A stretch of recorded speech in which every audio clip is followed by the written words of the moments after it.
శ్రీ గురు గణేష్ మేధా దక్షిణామూర్తి సహిత శ్రీ బాలాత్రిపురసుందరై నమః. సనాతనం ప్రేక్షకులకు శుభోదయం. మనం కార్తీక మాస మహాత్మ్యాన్ని, కార్తీక పురాణాన్ని తెలుసుకుంటూ వస్తున్నాం. అందులో భాగంగా ఈ రోజున కార్తీక పురాణంలో ఉన్నటువంటి 14వ అధ్యాయ విశేషాల గురించి తెలుసుకుందాం. ఈ అధ్యాయంలో మొత్తం మనకి 48 శ్లోకాలు ఉన్నాయి. ఈ 48 శ్లోకాలలో కూడా కార్తీక శుద్ధ చతుర్దశి నాడు చేయవలసినటువంటి విధుల గురించి, కార్తీక పూర్ణిమ నాడు చేయవలసినటువంటి కొన్ని దానాల గురించి, కార్తీక మాస ధర్మాలు మరికొన్నిటి గురించి, విశేషించి కార్తీక మాసంలో పరమేశ్వరుని ఎలా పూజించాలి అనే దాని గురించి విస్తారంగా తెలియజేయడం జరుగుతుంది. కనుక అవి తెలుసుకుందాం. పౌర్ణమ్యాం కార్తీకే మాషి వృషోత్సర్గం కరోతి యః తస్య పాపాని వినశ్యంతి జన్మాంతరకృతాని చ అని వశిష్ఠుల వారు జనకరాజర్షికి చెప్తూ వస్తున్నారు. ఏమని? కార్తీక పూర్ణిమ నాడు ఎవరైతే కనుక ఉషోత్సర్గం చేస్తారో వాళ్ళందరికీ కూడా జన్మాంతరకృతమైనటువంటి పాపాలు ఏవైతే ఉన్నాయో ఇవన్నీ కూడా తొలగిపోతాయి. ఈ వృషోత్సర్గము అంటే ఏంటంటే కనుక అచ్చోసి ఆంబోతుని వదిలిపెట్టడం. ఇది ఇప్పుడు మనకు వాడుకలో బాగా తక్కువగా కనబడుతుంది. ఒకప్పుడు ఇది కొంచెం విస్తారంగా చేసేవారు. ఎందుకు అంటే అచ్చోసి ఆంబోతుని వదిలిపెట్టినప్పుడు అది ఊరి మీద ఆంబోతులా తిరుగుతున్నామని ఇప్పటికీ పెద్దవాళ్ళు ఎవరన్నా బాధ్యత లేకుండా తిరుగుతున్నటువంటి వాళ్ళని ఉద్దేశించి అంటూ ఉంటారు, మనం వింటూ ఉంటాం. ఇవన్నీ అక్కడి నుంచి వచ్చినటువంటి మాటలే అన్నమాట. అచ్చోసి ఆంబోతును వదిలిపెట్టడం అనేది ఈ రోజున వాడుకలో బాగా తక్కువగా కనబడుతున్నా ఈ తిట్టు మాత్రం ఇంకా బతికే మనకు కనబడుతోంది. అంతగా మనలో నాటుకుపోయినటువంటి ఒక పాతకాలపు సంప్రదాయం, మనకి ధర్మశాస్త్రమందు చాలా చక్కగా చెప్పబడినటువంటి సంప్రదాయం ఈ అచ్చోసి ఆంబోతును వదిలివేయటం. ఇలా అచ్చోసి ఆంబోతును వదిలేసినప్పుడు ఆ ఆంబోతు ఎవరింటి దగ్గరకు వస్తుందో ఆ ఇంటి దగ్గర ఉండేటువంటి నీరు తాగినా ఏం చేసినా దాన్ని అనేవారు కాదు. ఈ ఆంబోతు వల్ల గోసంతతి వృద్ధి చెందుతుంది అనేటువంటి కారణం చేత దాన్ని అలానే వదిలివేసేవారు. అలా గోసంపదని పెంచుకునడానికి గాను పెద్దవాళ్ళు ఒకప్పుడు చేసినటువంటి ఒక మంచి ఏర్పాటు అది ఈ రోజుల్లో చాలా వరకు కూడా కనుమరుగైంది. ఏదో అక్కడక్కడ శ్రోత్రియ కుటుంబాల్లోనూ కొన్ని ప్రాంతాల్లోనూ మాత్రమే మనకి దర్శనమిస్తోంది. ఇక కార్తీకే వృషోత్సర్గం పౌర్ణమ్యాం పితృతృప్తయే స కుర్యాత్ విధినా రాజన్ తస్య పుణ్యఫలం శృణు. ఎవరైతే కనుక కార్తీక మాసంలో పౌర్ణమి నాడు పితృదేవతలను ఉద్దేశించి ఇలా అచ్చోసి ఆంబోతుని వదిలిపెడతారో వారికి కలిగేటువంటి ఫలితం ఏదైతే ఉందో దాన్ని చెప్తాను విను అని చెప్తున్నారు. గయాశ్రాద్ధం కృతంతేన కోటివారం నసంశయ పుణ్యదం మానుషైలోకే దుర్లభం కార్తీక వ్రతం. 1,000,000 సార్లు గయాశ్రాద్ధం చేస్తే ఎంత పుణ్యం కలుగుతుందో అంత ఫలితం దీనివల్ల కలుగుతుంది అని అన్నారు. అందుకనే ఈ యొక్క కార్తీక వ్రతం చాలా దుర్లభమైనటువంటిది. ఎవరైతే కనుక పితృదేవతలను ఉద్దేశించి ఇలా ఈ కార్తీక మాసంలో అచ్చోసిన ఆంబోతును వదిలివేస్తారో వారి గురించి పితృదేవతలు ఎప్పుడూ కూడా ఆలోచన చేస్తూ ఉంటారట. నా వంశం ఇలాంటి వాళ్ళు ఒకళ్ళైనా జన్మిస్తారా, ఇలా నా పేరు మీద ఎవరైనా అచ్చోసి ఆంబోతును వదిలిపెడతారా, దీనివల్ల మనకు అక్షయమైనటువంటి తృప్తి కలుగుతుంది కదా అని వాళ్ళు ఎదురు చూస్తూ ఉంటారట. అందుకని ఈ యొక్క కార్తీక పూర్ణిమ నాడు ఇది ప్రధానంగా చేయాలి అని అన్నారు. పిండదానాత్ గయాశ్రార్థాత్ ప్రత్యబ్దం ప్రతివత్సరే పుణ్యతీర్థాభిగమనాత్ తర్పణాశ్చ మహాలయాత్ కార్తీకే పౌర్ణమాస్యాంతు వృషోత్సర్గం వినాగతి. ఎవరైతే కార్తీక పూర్ణిమ నాడు వృషోత్సర్గనం చెయ్యరో అంటే అచ్చోసి ఆంబోతును వదిలిపెట్టరో వారు గయాశ్రాద్ధం చేసినా, ప్రతి సంవత్సరం గతించినటువంటి పితృదేవతలను ఉద్దేశించి చేయవలసినటువంటి ప్రత్యాబ్దికములు తద్దినాదులు పెట్టినా, పుణ్యతీర్థములను సేవించినా, మహాలయాల్లో పితృదేవతలను ఉద్దేశించి తృప్తిపరచడం కోసం అని చెప్పి చేసేటువంటి మహాలయ శ్రార్థ విధులను ఆచరించినప్పటికీ వారికి ఎటువంటి ఫలితము కూడా కలగదు అని చెప్పని చెప్తున్నారంటే దీన్ని అచ్చోసి ఆంబోతును వదిలిపెట్టడం వల్ల కలిగేటువంటి పుణ్యాతిశయాన్ని చెప్పడం కోసం దాని ముందు ఇవన్నీ తక్కువ అని చెప్పడం అని చెప్తున్నారు. కానీ ఇవన్నీ మానేసి అది ఒకటే చేయండి అని చెప్పడం దీని తాత్పర్యం కాదు. అందుకని దీని తర్వాత గయాశ్రాద్ధం వృషోత్సర్గం సమమాహుర్మణీషిణ అంటూ మళ్ళీ ఇక్కడ చెప్తున్నారు. గయాశ్రార్థము అచ్చోసి ఆంబోతును వదిలిపెట్టడము ఈ రెండు సమానమైనటువంటి పుణ్యాన్ని కలగజేస్తాయని అన్నారు. ఇప్పుడంటే మనకి ప్రయాణ సాధనాలు మిక్కుటంగా ఉన్నాయి కనుక ఏదో ఒక ప్రకారంగా మనం చక్కగా గైక వెళ్ళిపోయి గతించినటువంటి పితృల పేరు మీద పిండ ప్రదానాదులు చేసి వస్తున్నాం. కానీ ఒకప్పుడు అటువంటి స్థితి కాదు కదా. ఈ దక్షిణాపదం నుంచి గైక వెళ్ళి అక్కడ పిండ ప్రదానం చేసి రావడం అంటే అది చాలా గొప్పదైనటువంటి శ్రమతోటి కూడుకున్నటువంటి పని. ఇది అందరికీ సాధ్యపడేటువంటిది కాదు. అంతేకాకుండా అక్కడ శరీర దారుఢ్యం ఉండాలి, కావలసినటువంటి ధనం ఉండాలి, చెయ్యాలనేటువంటి శ్రద్ధ ఉండాలి, ఆ పూనికకు తగినట్టుగా సహకరించేటువంటి వారు ఉండాలి. ఇన్ని ఉంటే కానీ అది అప్పుడు సాధ్యపడేటువంటిది కాదు. ఇప్పుడు కాస్త ఆరోగ్యం ఉండి కొంత ధనం ఉంటే చాలు, వెంటనే మనం ఆచరించగలుగుతున్నాం కనుక అటువంటి ఆ గొప్పదైనటువంటి గయాశ్రార్థము, ఈ అచ్చోసి ఆంబోతును వదిలిపెట్టడము, ఇవన్నీ కూడా సరిసమానమైనటువంటివి అని అంటున్నారు. ప్రశస్త మూర్జే పౌర్ణమ్యా వృషోత్సర్గ సుఖప్రద. కనుక కార్తీక మాసంలో వృషోత్సర్గము గొప్పదైనటువంటి ఫలితాన్ని ఇచ్చేది, సుఖాన్ని ఇచ్చేది కనుక దీన్ని ఆచరించాలి అని చెప్పని కార్తీక పూర్ణిమ నాడు పితృదేవతలను ఉద్దేశించి అచ్చోసి ఆంబోతును వదలడం వల్ల కలిగేటువంటి ఫలితాలని ఇప్పటిదాకా కూడా తెలియజేశారు. ఇక కుర్యాత్ కార్తీకే మాసి సర్వధర్మాధికం ఫలం రుణత్రయాద్ విముచ్యేత కిమన్యైర్బహుభాషణై. ఎందుకయా అనేక మాటలు చెప్పడం, ఊర్ఖనే కబుర్లు చెప్పడం వల్ల ప్రయోజనం ఉంటుంది. కార్తీక మాసంలో అన్ని పుణ్యముల కంటే అధికమైనటువంటిది ఫలదానము చేయడం వలన కలుగుతుంది. దీనివలన రుణత్రయం నుంచి విముక్తుడవుతాడు. అంటే ఏమిటి రుణత్రయం అంటే దేవరుణము, మనుష్య రుణము, పితృరుణము, ఈ 3 రుణాలు కూడా తీర్చుకున్నటువంటి వాడు అవుతాడు అని అన్నారు. దేవరుణం తీర్చుకోవడం అంటే ఏంటంటే నిత్యం దేవతార్చన చేయటం, భగన్నివేదితమైనటువంటి అన్నాన్ని మాత్రమే స్వీకరించడం, ఇటువంటివన్నీ ఆచరించడం వలన దేవతారుణం తీరుతుంది. మనుష్య రుణం తీరడం అంటే సాటి మనిషికి సహాయం అందించడం, ప్రతినిత్యం కూడా తనకి చేతనైనటువంటి సహాయాన్ని ఇతరులకు చేస్తూ రావడం వలన మనుష్య రుణం తీరుతూ వస్తుంది. పితృరుణం తీరడము అని అంటే కనుక తల్లిదండ్రులు జీవించి ఉన్నంతకాలం వాళ్ళ మాటని జవదాటకుండా వినడం, వాళ్ళు గతించిన తర్వాత వాళ్ళకి ప్రతి సంవత్సరం చేయవలసినటువంటి ప్రత్యాబ్దికాది శ్రార్థ విధులు ఏవైతే ఉన్నాయో అవన్నీ యథావిధిగా ఆచరించడం, వారి పేరు మీద గయాశ్రార్థమును చేయడం, ఇవన్నీ కూడా పితృరుణమును తీర్చుకోవడానికి గాను ఉపకరించేవి. అంతేకాకుండా సత్సంతానాన్ని కనటం, తాను వివాహం చేసుకొని మంచి సంతానమును పొందడం, ఇవన్నీ కూడా పితృరుణాన్ని తీర్చుకోవడానికి గాను ఉపకరించేటువంటివి. ఇలా ఈ రుణత్రయముల నుంచి కూడా బయటపడడానికి గాను ఉపకరించేటువంటి శక్తి మనకి కార్తీక మాసంలో చేసేటువంటి ఫలదానం వలన కలుగుతుంది అని అన్నారు. అంటే ఈ ఫలదానం ఈ 3 రుణములను తీర్చుకోవడానికి గాను ఏదన్నా పూర్వజన్మార్జితమైనటువంటి పాపం ఉన్నట్లయితే దాన్ని తొలగించి ఈ రుణత్రయం నుంచి విముక్తులు కావాలి అనేటువంటి సద్బుద్ధిని మనలో అంకురింపజేసి ఆ ప్రకారంగా ముందుకు వెళ్ళడానికి గాను మనకి సహకరిస్తుంది. యో దాత్రి ఫలదానంతో పౌర్ణమ్యాంచ సదక్షిణం కురితే నృపశార్థుల సార్వభౌమో భవేద్ధ్రువం. ఎవరైతే కనుక దాత్రి ఫలదానంతో, దాత్రి ఫలం అంటే ఉసిరికాయ, ఉసిరి పళ్లను కార్తీక పూర్ణిమ నాడు దక్షిణ తాంబూలాలతో యోగ్యుడైనటువంటి బ్రాహ్మడికి దానంగా ఇస్తారో వాళ్ళు సార్వభౌముడవుతారు. కుర్యా దీపదానంచ పౌర్ణమ్యాం కార్తీకే అనఘ సర్వ పాప వినుర్ముక్తో తతో యాంతి పరాంగతి. ఎవరైతే కార్తీక పూర్ణిమ నాడు దీపదానం చేస్తారో వారు పాపాలన్నీ కూడా పోగొట్టుకున్నటువంటి వారై మంచి పదవిని, పరమపదాన్ని, మోక్షాన్ని వాళ్ళు పొందుతారు. కర్మణ మనసా వాచ పాపం యస్ సంయగాచరేత్ తస్య పాపం వినశ్యంతి కార్తీక్యాం దీపదానతః. ఎవరైతే కనుక కార్తీక మాసంలో పూర్ణిమ నాడు దీపదానం చేస్తారో వారికి ఉండేటువంటి మనోవాకాయ కర్మకృతమైనటువంటి త్రికరణముల చేత చేసినటువంటి పాపములు ఏవైతే ఉన్నాయో ఇవన్నీ కూడా నశిస్తాయని అన్నారు. అంటే యథేచ్ఛగా పాపాలు చేసే సంవత్సరం పొడవునా ఒక్క కార్తీక పూర్ణిమ నాడు దానం చేస్తే ఇదంతా సాధ్యమా అంటే అలా కాదు. కాల విశేషం చేత కార్తీక పూర్ణిమ నాడు చేసేటువంటి దీపదానం వలన క్రమేపీ అతనిలో మంచి బుద్ధి అంకురించి జ్ఞానం కలిగి ఆ జ్ఞానము చేత అతను గతంలో చేసినటువంటి పాపాలు ఏమన్నా ఉన్నట్లయితే కనుక వాటిని స్మరణకు తెచ్చుకొని పశ్చాత్తాపం చెందుతాడు. ఎప్పుడైతే పశ్చాత్తాపం కలుగుతుందో అప్పుడు అతను శుద్ధుడవుతాడు. అంతేగాక తిరిగి మళ్ళీ పాపం చేయకుండా ఉంటాడు. ఇలా ఎప్పుడైతే మళ్ళీ పాపాలు చేయకుండా గడిచినటువంటి పాపాల యందు ప్రాయశ్చిత్తంగా తాను పశ్చాత్తాపుడు అవుతున్నాడో అటువంటి ఆ బుద్ధి అంకురించడానికి గాను ఇదిగో ఈ పూర్ణిమ నాడు చేసేటువంటి దీపదానం చక్కగా ఉపకరిస్తుంది అనేది ఇందులో ఉండేటువంటి ఆంతర్యం. లింగదానం పౌర్ణమస్యాం కార్తిక్యాం శివతుష్టయే ఇహ సమ్యక్ ప్రళం ప్రాప్య సార్వభౌమో భవేద్ధ్రువం. కార్తీక పూర్ణిమ నాడు శివలింగమును దానం చేసినట్లయితే కనుక ఈ జన్మలో అనేక భోగములను అనుభవించి ఉత్తర జన్మలో, తర్వాత రాబోయేటువంటి జన్మలో సార్వభౌముడవుతాడు అని చెప్పని కార్తీక పూర్ణిమ నాడు చేసేటువంటి లింగదానములకు ఉన్నటువంటి మహత్యాన్ని చెప్పారు. ఇక్కడ లింగదానము అన్నప్పుడు అయినంత వరకు కూడా బాణలింగములు ప్రశస్తం కనుక వాటిని దానం ఇవ్వాలి అనేది ఇందులో ఉండేటువంటి ఉద్దేశం. పాపజ్ఞం పుణ్యదం ప్రాహు లింగదానం మనీషణ లింగదాన మనాదృత్య యక్రియాత్ కార్తీక వ్రతం వజ్రలేపో భవేత్ తస్య పాపరాశిన్న సంశయ. కార్తీక పూర్ణిమ నాడు శివలింగ దానము చేయడం వలన సమస్తమైనటువంటి పాపాలు కూడా నశిస్తాయి. ఈ కార్తీక మాసంలో పూర్ణిమ నాడు లింగదానం చేయడం వలన అనేకమైనటువంటి ధర్మములు చేసినటువంటి పుణ్యం వాళ్ళకి కలుగుతుంది. ఎంత పెద్దవైనటువంటి పాపాలైనప్పటికీ కూడా అవన్నీ కూడా కరిగిపోతాయి అని చెప్పారు. ఇక్కడ శివలింగము అన్నప్పుడల్లా జ్ఞాపకం పెట్టుకోండి, అది బాణలింగము. నర్మదా నదిలో దొరికేటువంటి లింగములకు బాణలింగములు అని పేరు. ఎలా అయితే కనుక మనకి సాలగ్రామములన్నీ కూడా మనకి గండకీ నదిలో లభిస్తాయో అలా పూజార్హమైనటువంటి శివలింగములన్నీ కూడా మనకి విశేషించి నర్మదా నదిలో దొరుకుతాయి.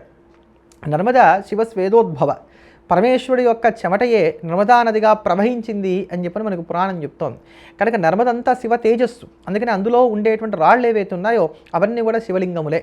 ఇవి నర్మదా నది యొక్క ప్రవాహానికి దొర్లి కాస్త నునుపుగా తేలుతాయి. వాటిని తీసుకొచ్చుకొని వాటిని అర్చించాలి, పంచాయతనంలో ఇవే ఉంచుకొని పూజించాలి అని చెప్పని మనకి పరమ ప్రమాణంగా కూడా కనబడుతూ వస్తున్నది. అటువంటి ఆ బాణలింగమును దక్షిణ తాంబూలములతో శ్రోత్రియుడైనటువంటి బ్రాహ్మడికి దానంగా ఇవ్వాలి.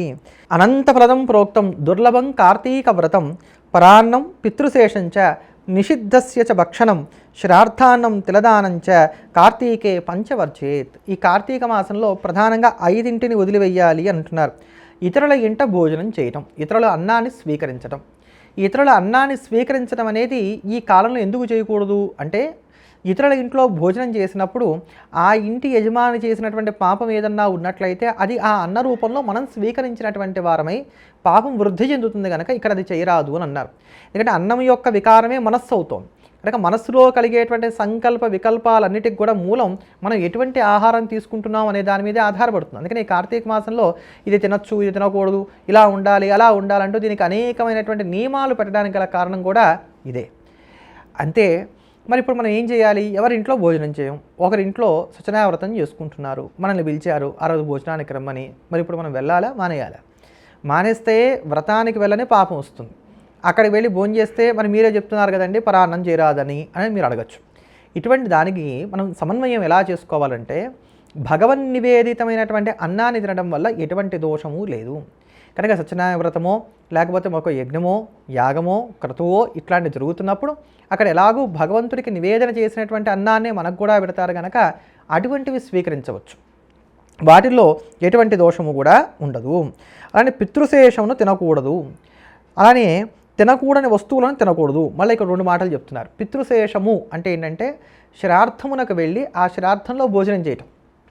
ఆ ఇంటి పేరు వాళ్ళకి సంబంధించినటువంటి శ్రాద్ధం ఏదైనా జరుగుతున్నట్లయితే ఆ ఇంటి పేరు వారు ఆ శ్రార్థాన్ని భుజించడం అనేది కార్తీక మాసంలో దోషం కాదు. ఆ ఇంటి పేరు కానటువంటి వారి పేరు మీద కనుక ఏమైనా శ్రాద్ధ విధి జరుగుతున్నట్లయితే వెళ్ళి నమస్కారం చేసుకోవడం వరకు పర్వాలేదు, కానీ అక్కడ ఆ శ్రార్థానమును భుజించరాదు అని చెప్పారు. అలానే తినకూడని వస్తువులను భక్షించుట. ఈ కార్తీక మాసంలో ఇవి తినాలి, ఇవి తినకూడదు, పలానా తిథుల్లో ఇవి వదిలేయాలి అని ఏవైతే చెప్పబడి ఉన్నాయో వాటన్నిటినీ కూడా వదిలేయాలి అని చెప్తున్నారు. కార్తీక మాసంలో ఏవి తినచ్చు ఏవి తినకూడదు అనేది నేను ప్రత్యేకం వీడియో చేస్తున్నాను కనుక దాంట్లో మీరు అవన్నీ కూడా గమనించండి. అలానే శ్రార్థావనము సేవించడం అంటే భోక్తగా వెళ్ళడం. బ్రాహ్మడై తానుండి కార్తీక మాస వ్రతాచరణ చేస్తూ ఇలా భోక్తగా వెళ్ళినట్లయితే కనుక ఆ వ్రత ప్రభావం తాను తిరిగి దక్కదు. అందుకని చెప్పని తాను భోక్తగా వెళ్ళరాదు. అలానే తిలదానం పట్టకూడదు. బ్రాహ్మడైనటువంటి వాడు నువ్వులను ఈ కార్తీక మాసంలో దానంగా పట్టకూడదు అని అన్నారు. అంటే ఎవరైతే ఈ కార్తీక మాస వ్రతం చేస్తున్నారో వారు ఈ నియమాలన్నీ కూడా పాటించాలి. అలానే కార్తీక మాసంలో సంఘాన్నాన్ని, శూద్రాన్నాన్ని, దేవార్చకుల యొక్క అన్నాన్ని, అపరిశుద్ధమైనటువంటి అన్నాన్ని, కర్మలను విడిచిపెట్టినటువంటి వాడి యొక్క అన్నాన్ని, విధవ వండినటువంటి అన్నాన్ని భుజించరాదు అని అన్నారు. ఇక్కడ విధవ వండినటువంటి అన్నము అనగానే వెంటనే కోపగించుకోవాల్సినటువంటి అవసరం లేదు. అదేమిటండి, పూర్వ సువాసులను అంటే అంత తక్కువ, ఇందుకే మతం మారిపోతున్నారు, మన ధర్మంలో ఇలా ఆడవాళ్ళందరినీ కూడా తక్కువ చేసి చూస్తున్నారు అని వెంటనే కోపానికి రావాల్సినటువంటి అవసరం లేదు. ఇక్కడ విధవా అన్నము అనే దాన్ని 2 రకాలుగా మనం అర్థం చేసుకోవాలి. ఎట్లా అంటే ఆవిడే భర్త గతించినటువంటి కారణం చేత తన జీవనం తాను ఒంటరిగా గడుపుకుంటూ వస్తున్నది ఎవరో ఒకళ్ళ మీద ఆధారపడి, అటువంటి ఆవిడ దగ్గర వెళ్ళి మనం భోజనం చేసామనంటే ఆవిడ ధనాన్ని మనం తీసుకున్నటువంటి వాళ్ళం అవుతాం, ఆవిడకు ఉన్నటువంటి జీవికను మనం పోగొడుతున్నటువంటి వాళ్ళం అవుతాం, ఆవిడని కష్టపెట్టినటువంటి వాళ్ళం అవుతాం అనేటువంటి కారణం చేత ఇది వద్దు అని అన్నారు. ఇదొకటి. ఎవరైతే కనుక శిరోముండనం చేయించుకొని పూర్వ పద్ధతిలో ధర్మశాస్త్ర ప్రకారంగా చెప్పబడినటువంటి విధవా ధర్మములన్నీ కూడా పాటిస్తూ ఉన్నారో వారి యందు ఈ యొక్క నియమం పాటించవలసినటువంటి అవసరం లేదు అనేది నా వ్యక్తిగతమైనటువంటి భావన. అయితే ఇందులో కూడా ఏంటంటే ఇవన్నీ ఎవరికి? కార్తీక మాస నియమాలన్నీ పాటిస్తున్నటువంటి వారికి కనుక వాళ్ళకి ఈ అన్న నియమాలన్నీ ఎక్కువగా చెప్తున్నారు. ఎందుకని ఇందాకే చెప్పుకున్నాం, అన్నమే మనస్సుగా మారుతుంది. అందుకని అన్నానికి అనేకమైనటువంటి నియమాలు మన ధర్మశాస్త్రంలో చెప్పబడడానికి గల కారణం ఇది. అమాయాం పౌర్ణమాస్యాంచ ప్రత్యబ్దే భానువాసరే సోమ సూర్యోపరాగే చ ఊర్జే నా నిశి భోజనం. కార్తీక మాసంలో అమావాస్య యందు, పూర్ణిమ యందు, అలానే పితృదినములలో అంటే తద్దినాదులు లాంటివి అని వచ్చినప్పుడు ఆ రోజుల్లో ఆదివారం నాడు సూర్యచంద్ర గ్రహణములు వచ్చినప్పుడు ఆ యొక్క గ్రహణ సమయాల్లో రాత్రిపూట భోజనం చేయరాదు అని చెప్పని మనకి ఇక్కడ చెప్తున్నారు. అంటే ఎప్పుడెప్పుడు రాత్రి భోజనం చేయకూడదు అనడానికి ఇవి నియమాలు అన్నమాట. మనం ఇప్పుడు సాధారణంగా నియమాలు ఎలా పెట్టుకుంటున్నామండి? నాకు బుధవారం వినాయకుడు ఇష్టం కనుక ఇవాళ నేను ఉపవాసం ఉంటున్నా, లేకపోతే నాకు శుక్రవారం లక్ష్మీదేవి ఇష్టం కనుక నేను ఇవాళ ఉపవాసం ఉంటున్నా, ఇట్లా మనం ఇష్టం వచ్చినట్టు ఉపవాసాలు ఉంటున్నాం. కానీ అసలు ధర్మశాస్త్రాన్ని అనుసరించి ఆదివారం రాత్రి భోజనం లేదు, అలానే బుధవారం నాడు పగలు భోజనం లేదు. ఇది దీంట్లో ఉండేటువంటి విశేషం. ఆదివారం నాడు రాత్రి భోజనం చేయకూడదు, బుధవారం నాడు పగలు భోజనం చేయకూడదు. ఎప్పుడైతే ఇలా మానేసామో అదే చాలు, అదే ఉపవాస సమానం అయిపోతుంది. కనుక ఏ రోజు తినచ్చు, ఏ రోజు తినకూడదు, అసలు ఏ రోజు ఏ ఆహార పదార్థాన్ని వదిలివేయాలి, వీటన్నిటికి కూడా నియమాలు ఉన్నాయి. ఇన్ని నియమాలు ఎందుకు పెడుతున్నారు అని అంటే, ఇందాక చెప్పినట్టుగా మనస్సు ఎప్పుడు కూడా సత్వగుణం వైపు ప్రయాణించడానికి గాను ఏర్పాటు చేసేటువంటి ప్రయత్నాలు అన్నమాట ఇవన్నీ కూడా. ఏకాదశ్యం అహోరాత్రం వ్యతిపాతే చైవ ధృతౌ నిషిద్ధ దివసే రాజన్ గృహీయ కార్తీక వ్రతే విష్ణోర్దినస్య యత్నేన పూర్వోత్తర దినద్వయే మాసనక్తవ్రతాదీనో న కుర్యాత్ నిశి భోజనం. అంతేగాక ఈ కార్తీక మాసంలో ఏకాదశి నాడు రాత్రింబవళ్ళు అంటే పూర్ణోపవాసంగా ఏకాదశి నాడు ఉపవాసం ఉండాలి. వ్యతిపాత వైధృతి మొదలైనటువంటి యోగములు కలిగినటువంటి రోజులు ఏవైతున్నాయో ఈ రోజుల్లో రాత్రి భోజనం నిషిద్ధము అని ధర్మశాస్త్రం ఏదైతే చెప్తోందో ఆ రోజుల్లో రాత్రి భుజించరాదు. మరి ఇప్పుడు రాత్రి భోజనం చేయకూడదన్నారు. మరి మనకేమో కార్తీక మాసం అంటే నక్తం చేస్తాం, రాత్రి కూడా భోజనం చేస్తాం. మరి అప్పుడు ఏం చేయాలి? ఉదాహరణకి ఇప్పుడు ఆదివారం తీసుకుందాం. ఆదివారం నాడు రాత్రి భోజనం చేయకూడదు ధర్మశాస్త్రం చెప్తోంది. ఒకరు కార్తీక మాస వ్రతాచరణ చేస్తున్నారు. ఈ కార్తీక మాస వ్రతాచరణలో భాగంగా 30 రోజులు కూడా నక్తం ఉందాం అనుకున్నారు. రోజు రాత్రి కూడా భోజనం చేయాలి నక్తం అంటే. మరి ఇప్పుడు ఏం చేయాలి? ఆదివారం మొత్తం తింటాం మానేయాలా? పూర్ణోపవాసం ఉండాలా? మరి శరీరం సహకరించదు. అప్పుడు ఏంటి అంటే దానికి సమాధానం చెప్తున్నారు. నిషిద్ధ దివసే ప్రోక్తం ఛాయానక్తం మహర్షిభి నక్తవ్రతఫలంతేన నా నక్తం నిషిభోజనం. ఎవరైతే కనుక రాత్రిపూట భోజనం చేయకూడనటువంటి సమయాలు ఉన్నాయో ఆ రోజుల్లో వారు ఛాయానక్తములు చేసినట్లయితే అదే నక్తవ్రతం చేసిన పుణ్యాన్ని ఇస్తుంది అని అన్నారు. అంటే ఉదాహరణకి ఇప్పుడు మళ్ళీ ఇందా చెప్పినటువంటి ఆదివారాన్ని తీసుకున్నట్లయితే ఆ రోజు మనం నక్తం ఉండాలి, రాత్రి భోజనం చేయకూడదు కనుక ఆ రోజు ఛాయానక్తాన్ని చేసినట్లయితే కనుక అదే నక్తవ్రతం చేసినంత పుణ్యాన్ని కలగజేస్తుంది. మరి ఛాయానక్తం అంటే ఏమిటి? సాయంత్రం వేళ మన నీడ మనకు రెండింతలుగా కనబడేటువంటి సమయం ఏదైతే ఉందో ఆ సమయంలో భోజనం చేయడాన్ని ఛాయానక్తం అంటారు. అప్పుడు ఆహారం తీసుకోవడం మినహా దానికి ముందు కానీ దాని తర్వాత కానీ మళ్ళీ ఆ రోజు ఆహారాన్ని స్వీకరించగలదు. సర్వపుణ్యప్రదే రాజన్ కార్తీకే మాసి పుమాన్ నిషిద్ధ దివసే చాన్నం భోజనం కురుతే యది తస్య పాపస్య విస్తారం కదంతే ప్రభ్రవీమ్యహం. ఈ పాప విస్తారం ఎవరూ కూడా చెప్పలేరు. ఏంటి? నిషిద్ధమైనటువంటి రోజుల్లో ఎవరైతే కనుక ఇది తినకూడదు అని చెప్పినటువంటి పదార్థాలు తింటున్నారో, ఇది తినకూడని సమయం అన్న సమయంలో తింటున్నారో వారికి కలిగేటువంటి పాపాన్ని విస్తరించి చెప్పడం అనేది నా వల్ల కాదు. అంటే మాటలకు అందనంత దోషం వారికి కలుగుతుంది అని దీని అర్థం. తస్మాత్ విచార్య యత్నేన కార్తీక వ్రతం ఆచరేత్. కాబట్టి విచారించే కార్తీక వ్రతమును చాలా జాగ్రత్తగా ఆచరించాలి. తైలాభ్యంగం దివాస్వాపం ఇక్కడ కొన్ని చెప్తున్నారు. ఏవేవి కార్తీక మాసంలో వదిలేయాలి అనేటువంటి వాటిని చెప్తున్నారు. కార్తీకే సప్తవర్జయేత్, 7 కార్తీక మాసంలో వదిలేయాలట. ఏమిటవి? తైలాభ్యంగం దివాస్వాపం. తైలాభ్యంగం తలకి నువ్వుల నూనె అంటుకొని ఒళ్ళంతా చక్కగా నువ్వులను రాసుకొని మర్దన చేసుకొని స్నానం చేసేటువంటి విధానం ఏదైతే ఉందో నలుగు పెట్టుకొని దీనికి తైలాభ్యంగనము అని పేరు. అది కార్తీక మాసంలో చేయరాదు అని అన్నారు. అయితే సువాసినులైనటువంటి స్త్రీలు తలకి నూనె అంటుకోకుండా స్నానం చేయరాదు, అది వాళ్ళకి సౌభాగ్యాన్ని కలగజేయదు అని చెప్పాను. కనుక సువాసినులైనటువంటి స్త్రీలు మాత్రం ఈ నియమంలో మినహాయింపును పొందవచ్చు. తతిమా వారందరూ తైలాభ్యంగనం ఇక్కడ చేయరాదు అని.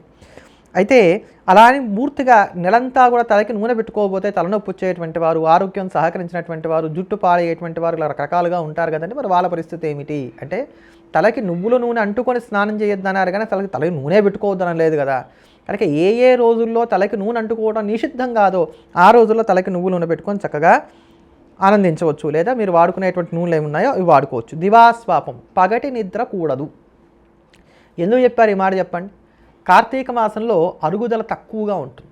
అరుగుదల తక్కువగా ఉండేటువంటి ఈ కార్తీక మాసంలో పగటి కూడా నిద్రపోయినట్లయితే అరుగుదల ఇంకాస్త తగ్గడానికి అవకాశాలు ఏర్పడతాయి, బద్ధకం ఇంకా పెరుగుతుంది. అందుకని ఈ మాట చెప్పారు. ఇది లౌకికంగా చెప్పుకునేటువంటి మాట. అలానే దీక్షా సమయాల్లో ఎప్పుడు కూడా పగటి నిద్ర పనికిరాదు. అందుకని కూడా దివాస్వాపం అనేటువంటిది పనికిరాదు అన్నారు. తదావై కాంస్య భోజనం, అలానే కంచు పాత్రలో భోజనం చేయడం కూడా ఇక్కడ పనికిరాదు. మరవది 4వది మఠాన్న భోజనం చేయకూడదు. గృహే స్నానం ఇది 5వది. ఇంట్లో స్నానం చేయకూడదు అని అన్నారు. అదేమిటండి, ఇంట్లో స్నానం చేయకపోతే వీధిలో స్నానం చేస్తారా అని వెంటనే సందేహం రావచ్చు. అలా కాదయ్యా, ఇక్కడ ఇంట్లో స్నానం ఎందుకు వద్దన్నారు అంటే కుంటల్లో కానీ, చెరువుల్లో కానీ, బావుల్లో కానీ, నదుల్లో కానీ ఇట్లా ఉండేటువంటి నీటితో స్నానం చేయాలి. ఈ ఆరు బయట ఉండేటువంటి నీటి యందు గంగ ప్రవేశిస్తుంది.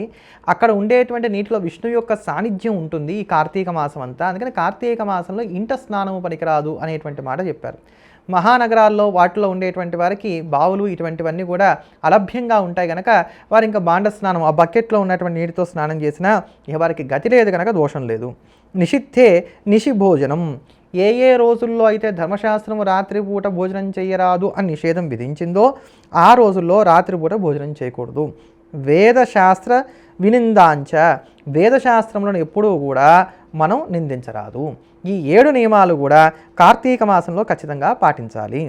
ఉష్ణోదకేన నా కర్తవ్యం స్నానం ఎత్రైవ కార్తీకే స్నానం సూర్యాప్రోక్తం నిశ్చితం బ్రహ్మణా పురా. కార్తీక మాసంలో శరీర సామర్థ్యం ఉన్నటువంటి వారు ఎవరూ కూడా వేడి నీటితో స్నానం చేయరాదు. అలా అని చెప్పని బ్రహ్మదేవుడు నిర్దేశం చేశాట. పటుర్భూత్వా గృహే స్నానం యకుర్యా దుష్ణవారిన, ఎవరైతే కనుక శరీరంలో ఓపిక ఉండి కూడా అంటే చండిని ఓర్చుకొనడానికి కావలసినటువంటి శక్తి ఉండి కూడా వేడినీళ్ళతో స్నానం చేస్తారో వారు కళ్ళుతో స్నానం చేసినంత దోషాన్ని పొందుతారు అని చెప్పని బ్రహ్మదేవుడు చెప్పినటువంటి మాట ఇక్కడ ఉదాహరిస్తున్నారు. అందుకని ఎవరికైతే కనుక చన్నీళ్ళు పడతాయో వారు మాత్రం ఖచ్చితంగా ఇక్కడ ఆ చన్నీటితోనే స్నానం ఆచరించడం అనేది మంచిది. ఎవరి శరీరానికైతే వేడి నీరు తప్ప చన్నీరు పడదో వారు గోరువెచ్చని నీటిని ఆశ్రయించినా దోషం లేదు. నదీ స్నానంతో కర్తవ్యం తులా సంస్థే దివాకరే కార్తీకే మాసే రాజేంద్ర ఉత్తమంతం ప్రచక్షతే. ఈ యొక్క కార్తీక మాసంలో తులారాశిలో సూర్యుడు ఉండగా ఎవరైతే కనుక నదీ స్నానం చేస్తారో అది సమస్తమైనటువంటి యోగాల్ని కూడా కలగజేస్తుంది. ఇది ఉత్తమమైనటువంటిది, శ్రేష్టమైనటువంటిది. అంతేగాక తటాకాల్లో కానీ, కాలువల్లో కానీ, బావుల్లో కానీ ఉండేటువంటి నీరు ఏదైతే ఉందో వాటితో స్నానం చేయాలి. తటాక కూపకుల్యానం గంగాం అభివాదయేత్. ఒకవేళ గంగా, గోదావరి వంటి నదుల్లో స్నానం ఆచరిస్తున్నట్లయితే సరే, ఒకవేళ అలా కాక తటాకాదుల్లో ఉన్నటువంటి నీటితో కనుక స్నానం ఆచరిస్తున్నట్లయితే గంగాం అభివాదయేత్. ముందుగా గంగాదేవిని స్మరించి గంగకి నమస్కరించి ఆ నీరు గంగమయం అయినట్టుగా భావన చేసి అప్పుడు స్నానం చేయాలి. సంప్రాప్య కార్తీకం మాసం స్నానం యోన సమాచరేత్ సగచ్చే నరకం ఘోరం చండాళీ యోనిం మమాప్నయాత్. కార్తీక మాసంలో ప్రాతస్నానం ఎవరైతే కనుక చేయరో వారు నరక బాధలు పడతారు.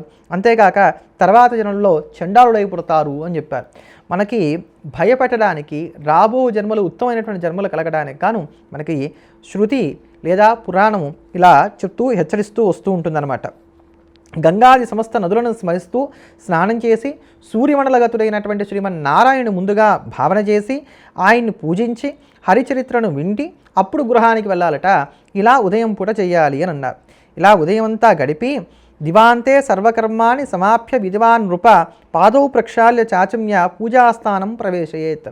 అలా ఉదయం పూట ఇంటికి వెళ్ళిన తర్వాత రోజంతా చేసుకోవాల్సినటువంటి పనులు ఏవైతే ఉన్నాయో అవన్నీ చక్కగా ఆచరించుకొని సాయంత్రం వేళ దివాంతే సూర్యుడు అస్తమించేటువంటి సమయానికల్లా మళ్ళీ చక్కగా ఇంటికి వచ్చి స్నానం చేసి కాళ్ళు చేతులన్నీ కూడా కడుక్కొని శుభ్రంగా పూజాస్థానంలోకి ప్రవేశించి ఆచమనం చేసి పూజయేద్ ఈశ్వరం తత్ర షోడశైర్ ఉపచారకై. అప్పుడు పరమేశ్వరుని 16 ఉపచారములతో పూజించాలట. తన ఇంట్లో ఏర్పాటు చేసుకున్నటువంటి పీఠం ఏదైతే ఉంటుందో దాని మీద పెట్టుకున్నటువంటి ఆ శివలింగమును ఫలోదకములతోటి, పంచామృతములతోటి, కుశోదకముతోటి మహాస్నానం చేయించి షోడశోపచార పూజ చేయాలి అని అన్నారు. ఇక్కడ మీరు ఒకటి గమనించండి, ఉదయం పూట ఏం చెప్పారు? సూర్యమండల మధ్యంలో నారాయణమూర్తిని భావన చేయమన్నారు. సాయంత్రం పూట ఏం చెప్పారు? షోడశోపచారములతో పరమేశ్వరుని పూజించమన్నారు. అంటే కార్తీక మాసంలో హరిహరులు ఇద్దరిని కూడా పూజించాలి అనేటువంటి నిర్దేశం ఇందులో మనకు కనబడుతుంది. ఇద్దరూ కూడా ఏక చైతన్యము కలిగినటువంటి వారు కనుక వారిని చక్కగా ఆరాధన చేయడం అనేది ఇక్కడ చేయాలి. అలా షోడశోపచారాలు చేసేటప్పుడు ఏ నామంతో పరమేశ్వరుడికి ఏ ఉపచారాన్ని సమర్పించాలో ఇక్కడ చెప్తున్నారు. శంకరాయ నమః ఆవాహనం సమర్పయామి, వృషధ్వజాయ నమః ధ్యానం సమర్పయామి, గౌరీప్రియాయ నమః పాద్యం సమర్పయామి, లోకేశ్వరాయ నమః అర్ఘ్యం సమర్పయామి, రుద్రాయ నమః ఆచమనీయం సమర్పయామి, గంగాధరాయ నమః స్నానం సమర్పయామి, ఆశాంబరాయ నమః వస్త్రం సమర్పయామి, జగన్నాథాయ నమః ఉపవీతం సమర్పయామి, కపాలధారిణే నమః గంధం సమర్పయామి, ఈశ్వరాయ నమః అక్షతాన్ సమర్పయామి, పూర్ణగుణాత్మనే నమః పుష్పం సమర్పయామి, తేజోరూపాయ నమః దీపం సమర్పయామి, లోకరక్షకాయ నమః నైవేద్యం సమర్పయామి, లోకసాక్షిణే నమః తాంబూలం సమర్పయామి, భవాయ నమః ప్రదక్షిణం సమర్పయామి, కపాలియే నమః నమస్కారం సమర్పయామి. ఇట్లా ఈ 16 ఉపచారాలను కూడా ఈ 16 నామాలతో చేయాలన్నారు. ఇవన్నీ వింటున్నటువంటి మనం మానసికంగా చక్కగా శివార్చన చేసిన పుణ్యాన్ని కూడా మనం పొందుతున్నాం. శంభోర్నామ సహస్రేణ మాసమేకం నిరంతరం పూజాంతే చార్పయే ధర్క్యం మాస నక్తవ్రతే నృప. ఈ కార్తీక మాసంలో భక్తితో పరమేశ్వరుని పూజిస్తూ శంభోర్నామ సహస్రేణ మాసమేకం నిరంతరం, ఈ మాసమంతా 30 రోజులు కూడా ప్రతి నిత్యము శివ సహస్రనామ స్తోత్రాన్ని పారాయణ చేసి, ఆ సహస్రనామ స్తోత్రాన్ని పారాయణ చేసిన తర్వాత అంచెంలో, అంటే ఇందా చెప్పినటువంటి ఉపచారాలన్నీ చేసి సహస్రనామంతో స్వామివారిని అర్చించి అంచెంలో ఆయనకి అర్ఘ్యం ఇవ్వాలట. అలా అర్ఘ్యం ఇచ్చేటప్పుడు పార్వతీకాంత దేవేశ పద్మజార్చాంగ్రి పంకజ అర్ఘ్యంగ్రహాణ దైత్యారే దత్తం చేదుమాపతే అని చెప్పనేటువంటి మంత్రముతో ఆయనకి చక్కగా అర్ఘ్యప్రదానం చేయాలి అని చెప్పని మనకి శివుణ్ణి ఎలా అర్చించాలో ఈ కార్తీక మాసంలో తెలియజేస్తున్నటువంటి పరమ పవిత్రమైనటువంటి 14వ అధ్యాయాన్ని మనం ఇప్పటిదాకా విన్నాం. ఈ అధ్యాయంలోనే మరో మాట కూడా చెప్తున్నారు. ఏవం విప్ర వరైసార్థం నక్తం య కార్తీక వ్రతి కృతే నృపశార్థూల తస్య పుణ్యఫలం శృణు అగ్నిష్టోమ సహస్రాన్ని వాజపేయ శతాని చ అశ్వమేధ సహస్రానం ఫలం ప్రాప్నోత్య సంశయ. ఈ ప్రకారం కార్తీక మాసంలో ఎవరైతే గనక బ్రాహ్మణుతో కూడి నక్తవ్రతాన్ని ఆచరిస్తారో వాళ్ళు 1000 సోమయాగాలు, అలానే 100 వాజపేయ యాగాలు, 1000 అశ్వమేధ యాగాలు చేసినంత పుణ్యాన్ని పొందుతారు. అంటే ఇవన్నీ చేసినటువంటి వారు ఎటువంటి ఫలితాన్ని పొందుతారో వీరు కూడా అంత పుణ్యాన్ని కూడా పొందుతారు అని చెప్తున్నారు. మాసనక్తంచ యకుర్యాత్ ఇత్యేవం విధినానఘ పాప మూలోద్ఘాటనంచ తమాహుర్ నారదాదయ. ఈ యొక్క కార్తీక మాసంలో ఎవరైతే ఈ ప్రకారంగా నక్తవ్రతం చేస్తారో వారి పాపాలన్నీ కూడా సమూలంగా హరించుకుపోతాయని చెప్పని నారదాదులు చెప్పారు. కార్తీకే చతుర్దశ్యాం పితృనుద్దస్య భక్తితః బ్రహ్మణాం భోజయేద్దేవం ప్రీణంతి పితరో అఖిలాహ. ఎవరైతే కార్తీక మాసంలో చతుర్దశి నాడు పితృదేవతల యొక్క ప్రీతి కొరకు బ్రాహ్మణునికి భోజనం పెడతారో వారి యందు పితృదేవతలు సంతోషపడతారు, తృప్తి చెందుతారు అన్నారు. కనుక కార్తీక మాసంలో చతుర్దశి నాడు పితృదేవతా ప్రీతిగా బ్రాహ్మణుడికి భోజనం పెట్టాలి. మరి ఏ చతుర్దశి నాడు? కార్తీక మాసంలో మనకి శుక్లపక్షంలో ఒక చతుర్దశి వస్తుంది, కృష్ణపక్షంలో మరొక చతుర్దశి వస్తుంది. మరి ఎప్పుడు అంటే దానికి సమాధానం చెప్తున్నారు. కార్తీకే సితే పక్షే చతుర్దశ్యాం నరేశ్వర. సితే పక్షే చతుర్దశ్యాం. శతము అంటే తెలుపు, తెలుపు ఎక్కువగా ఉండేటువంటి పక్షం అంటే శుక్లపక్షము. శుక్లపక్షంలో వచ్చేటువంటి చతుర్దశి నాడు ఇలా చేయాలి. ఔరస పితృభక్తోయ త్రై సంతర్పయే జలే ప్రీణంతి పితరస్సర్వే పితృలోకం గతాపి. ఎవరైతే కనుక తమ ఔరసపుత్రుడైనటువంటి వాడు ఎప్పుడైతే కనుక ఈ కార్తీక శుద్ధ చతుర్దశి నాడు తమను ఉద్దేశించి తిలతర్పణం చేస్తారో దానితో పితృదేవతలందరూ కూడా సంతసించినటువంటి వారై తృప్తి పొంది పితృలోకంలో ఉన్నటువంటి పితృలందరూ కూడా ఆనందిస్తారు. కుర్యాత్ ఫలందానంతు చతుర్దశ్యాంతు కార్తీకే న తస్య సంతతేర్హాని జాయతే నాత్ర సంశయ. కార్తీక మాసంలో ఈ శుక్లపక్షంలో వచ్చేటువంటి చతుర్దశి నాడు ఫలదానం కనుక చేసినట్లయితే, ఏదో ఒక పండును చక్కగా దానంగా చేసినట్లయితే కనుక సంతతికి విచ్ఛేదము కలగదు, వారికి ఎటువంటి హాని కలగదు, ఇందులో సందేహము లేదు. కుర్యాత్ తిలదానంతు చతుర్దశ్యాంతు కార్తీకే ఉపోష్య శంకరం పూజ్య సై కైలాసురేశ్వరో భవేత్. ఎవరైతే ఈ కార్తీక చతుర్దశి నాడు ఉపవసించి శంకరుని ఆరాధిస్తారో, ఇక్కడ ఈ శంకరుని ఆరాధన చేయడం చతుర్దశి నాడు అనేది శుక్లపక్షంలోనూ తీసుకోవచ్చు, కృష్ణపక్షంలోనూ తీసుకోవచ్చు. అయితే విశేషించి మాస శివరాత్రి నాడు శివారాధన చేయడం మనకి ప్రసిద్ధి కనుక ఇది కార్తీక మాస శివరాత్రి మహత్యంగా చెప్తున్నటువంటి మాటగా దీన్ని మనం గ్రహించాలి. ఎవరైతే కార్తీక మాసంలో వచ్చేటువంటి మాస శివరాత్రి నాడు చతుర్దశి నాడు పరమేశ్వరుని పూజించి ఉపవసించి పరమేశ్వర ప్రీతిగా నువ్వులను దానంగా చేస్తారో వారు కైలాసానికి ప్రభు అవుతారు, అంటే శివ సాయుధ్యాన్ని వాళ్ళు పొందుతారు. సర్వపాప ప్రశమనం పుణ్యదం కార్తీక వ్రతం యకుర్యా సోపి పాపేభ్యో విముక్తో అమృతమశ్నుతే. సమస్తమైనటువంటి పాపాలు పోగొట్టేది, మోక్షాన్ని ఇచ్చేటువంటిది, పుణ్యాల ప్రోవైనటువంటిది, పుణ్యాన్ని వృద్ధి చేసేటువంటిది అయినటువంటి కార్తీక మాస వ్రతాన్ని చేసేటువంటి వారు విగత పాపులవుతారు. వారికి పాపం అనేటువంటిది అంటదు, వాళ్ళు మోక్షాన్ని పొందుతారు. ఇదం పవిత్రం పరమం అధ్యాయం యశృణోత్యతః ప్రాయశ్చిత్తం పరం ప్రాహు పాపానాం నాత్ర సంశయ.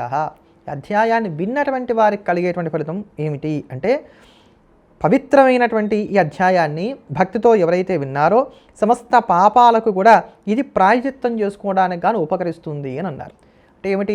ఈ అధ్యాయాన్ని ఇప్పటిదాకా మనం చెప్పుకున్న దాన్ని ఎవరైతే శ్రద్ధగా విన్నారో వారు చేసినటువంటి పాపాలన్నిటికి కూడా ఈ అధ్యాయ శ్రవణమే పాపాలకి ప్రాయశ్చిత్తంగా ఉంటుంది అని చెప్పి నిశ్చయం చేసి చెప్పారు. అంతటి విశేషమైనటువంటి ఈ 14వ అధ్యాయ సారాన్ని మనం తెలుసుకున్నాం. రేపటి 15వ అధ్యాయంతో మళ్ళీ కలుద్దాం. ఎల్లప్పుడూ దేశాన్ని ప్రేమిద్దాం, దైవాన్ని స్మరిద్దాం. హర నమ పార్వతీపతేర్ హర హర మహాదేవ. సర్వం శ్రీ ఉమామహేశ్వర శ్రీచరణారవిందార్పణమస్తు.